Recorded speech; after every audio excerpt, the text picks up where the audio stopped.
اس لیے ہم اس وقت اسٹیٹ سرکار کو ڈائریکٹلی لا اینڈ آرڈر کے لیے تو کچھ بھی نہیں کہہ سکتے. جب ان کے ہاتھ میں ہے ہی نہیں تو ہم ان کو سوال کیا کریں گے؟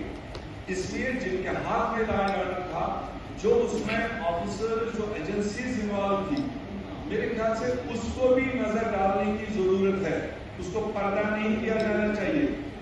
اگر اس میں بھی کہیں پر لیپسز رہے ہیں، مرکزی سرکار کو چاہیے، لیفٹیننٹ گورنر کو چاہیے کہ وہ اس سیکشن میں بھی دیکھے کہ یہ لیپسز کہاں رہے.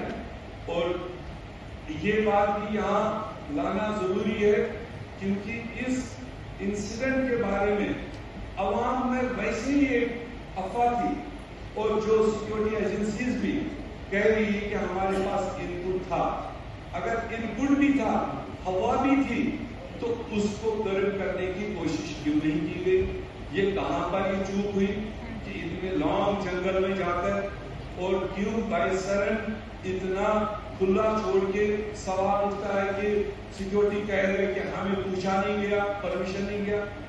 ہسٹری ہے کہ وہاں بائیسرن کے لیے، آڑو کے لیے، چندنواڑی کے لیے، بیتاب ویلی کے لیے کبھی کوئی ڈپارٹمنٹ پرمیشن نہیں مانگتا. ٹورسٹ آتے ہیں، ہوٹل گائیڈ ان کو جہاں وہ چاہتے ہیں وہاں چلے جاتے ہیں.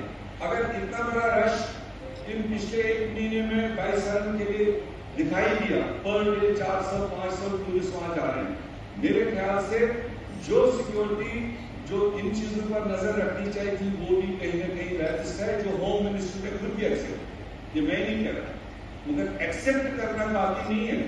ایکسپٹ کرنے کے ساتھ اس سائڈ کو بھی دیکھنا ہے، کیا ہمارے اندر تو نہیں بیٹھے ہیں کوئی ایسے لوگ جو اس طرح کے واقعات کو انجام دینے میں مدد کرتے ہیں.